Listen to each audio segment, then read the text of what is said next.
Revenons à Kinshasa pour parler du tabac et santé pulmonaire. C'était le thème de la journée mondiale du tabac célébrée le 31 mai dernier.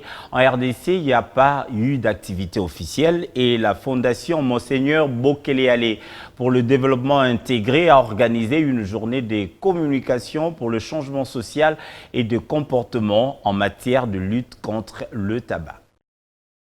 Le tabac sont lot des mauvaises nouvelles présentées aux acteurs impliqués dans la lutte contre ses conséquences nuisibles. Initiative de la Fondation Monseigneur Bokele pour le développement intégré à laquelle elle a associé le RIOD, Réseau Inter-ONG de développement et les décideurs. Représenté à cet atelier, le gouvernement de la République se dit engagé à décourager les fumeurs par la sensibilisation pour le changement social au-delà de la journée du 31 mai de chaque année consacrée à la lutte contre le tabac.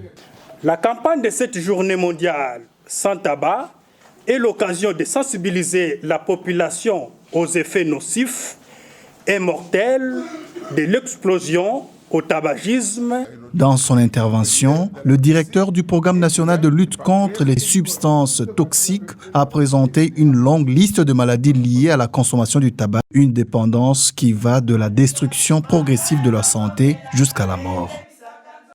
Sur 209 cas de décès survenus, au moins 26% étaient liés à la consommation de tabac et 47% de consommation d'alcool. Ce sont des facteurs importants de mortalité et qui étaient dus pour la plupart aux accidents vasculaires aigus et au cancer et à l'hypertension. Consciente de la nocivité du tabagisme dans notre société, la Fondation Monseigneur Bokele pour le développement intégré attache une grande importance à la prévention contre la consommation du tabac, surtout en milieu des jeunes.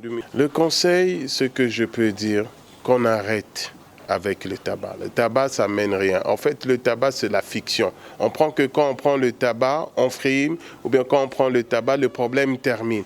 Or, qu'on est en train de tuer le corps. Arrêtons le tabac. C'est vraiment le conseil que je peux donner, que ce soit le papa, que ce soit le jeune, qu'on doit arrêter cette fléau-là. Le tabagisme, selon les statistiques, est un cycle vicieux à impact socio-économique drastique dans le pays. Comme la RDC, il est par ailleurs à la base de la pauvreté du fumeur et de sa famille.